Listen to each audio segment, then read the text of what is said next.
Sa ja dini vlerën nanës, duke marrë parasysh që në moshë shumë të re është mbet pa bashkëshortin, pa babën e ju, një sakrificë shumë e madhe, duke marrë parasysh sakrificët dhe e ka ana financiare shumë e vështirë, edhe një farforme në këto raste është vështirë me qenë edhe babë edhe nanë. Inshallah se hi me hak nanës. Në qoftë se vjen fjala mja ditë nanës, tash është një ndryshim i madh gjeneratave të atërshëm dhe të sotshëm, kështu që është pak ma lehtë tash për nanat. Po flas mas luftës së këneve veçanërisht sot, po krahasimi i gjeneratës nanës teme dhe nanave të asaj gjenerate është, unë e kam thënë edhe herë përsëris në emisionin e tuaj, edhe kur çona mëngjes, edhe i thon mirë mëngjes nanë, orën e frigona se mos po përlendaj. Mos flas për ma shumë. Gjithë djemtë dhe vajza, motra, e kemi lidhen e madhe me nanën. Asnjëherë se kam mendu, po kohën e fundit jam detyru. Jam largu që 2 vjet pak ma shumë, jam në Gjermani për shkak të trajtimit mjekësor. Kur s'kam besu që mu jetë rathoj nanën, po detyrova dhe kjo.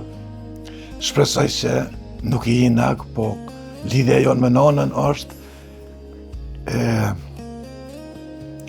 sakrifiku shumë këto e pas ke pas një foto kur fatkeqësisht është përballë me një gjendje të mirë shëndetësore dhe kemi dërguar në Turqi dhe më kujtohet ajo foto që thash non po thojnë doktorët duhet me bo qështu.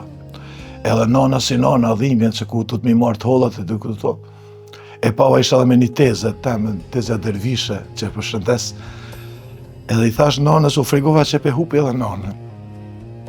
Ishë mas rastit dhatë, mu një infekcion për shkak një gabimit një doktorit në pej, edhe mu një infekcion komplet në trup, ishte gjendje shumë tronë.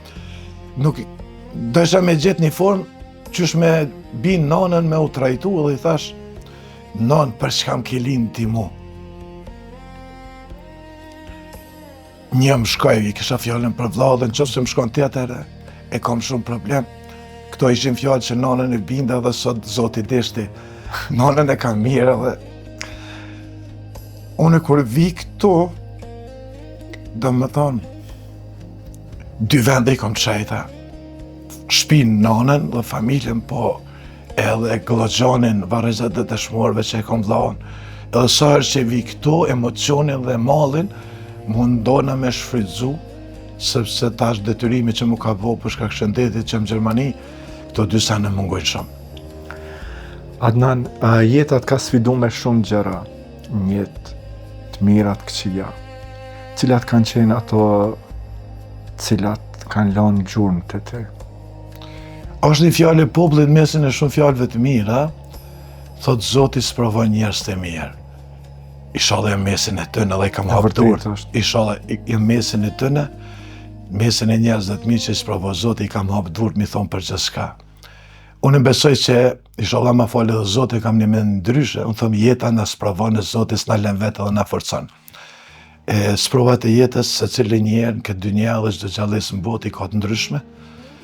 Jo një moment që, vjen një moment ka herë që edhe trupit akumulohet dhe rëzohesh, po jo në edhe një moment, një mundësi që na me pa botën në ngjyrave, edhe mu kalit me atit vlerën dhe momentet vështira.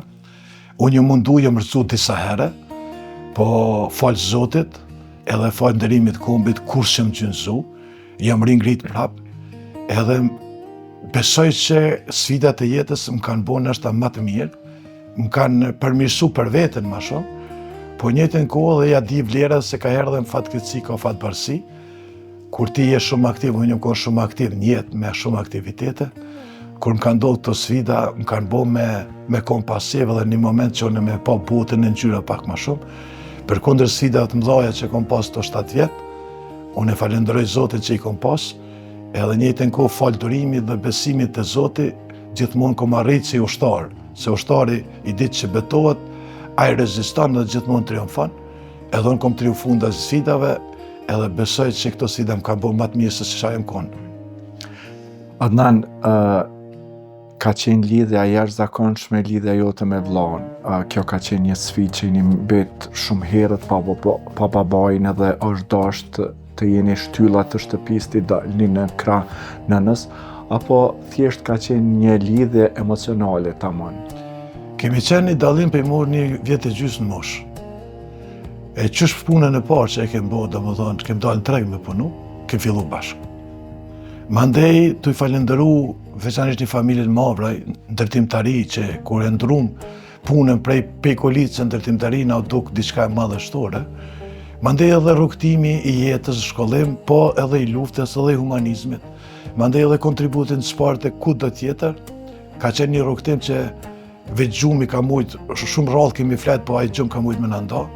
Fatkeqësisht në vitin 2019 na ndau jeta, po ka qenë një lidhje ku ne kemi qenë 2 njerëz me 2 trupa po një shpirt, edhe besoj të Zotit që edhe në fatkeqësi, po edhe në fatbarësi të rrugtimit, jem kon model i mirë i vllazëve shqiptar, edhe tash unë e përmend shumë, jetoj shumë me ta. Shpesh më kanë thonë shokët, po na rikujton, po unë besoj që njerëzit që na ikin, ata ikin fizikisht, po nuk guxojnë me na ik emocionalisht dhe shpirtnisht. Edhe unë çdo hap tjetës që e bëj dhe çdo frym edhe këtu në emision që jam, e kom vëllahun me veti. Me besimin që kur e ka shkruar Zoti me përmbyll misionin, jam i bindur që Zoti ka më bashku në botën tjetër me to.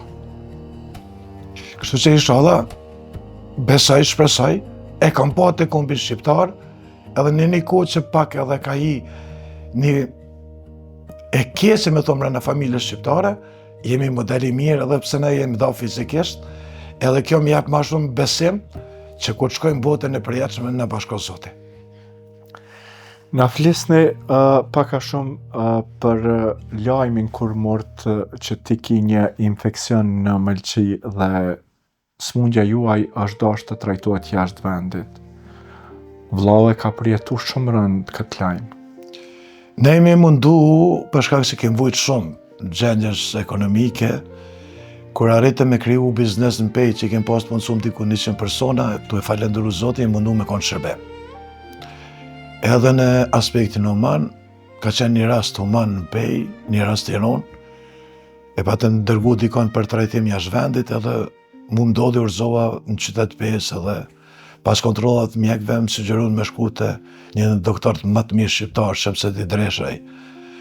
Edhe kur më po ai, ma vendosi dorën këtu, edhe sytë, tha ki problem me mëlçi. Me thonë drejtën unë e merr gjumi shumë, po thësha kom për aktivitetet shumëta dhe nuk e hetojsha, nuk e mesha shumë serioz. Kur shkova në Gjermani, kisha do probleme atje për shkak sigurimit shëndetësor, që s'ma mundësoshin trajtimin, po fal shqiptar, po arritaj.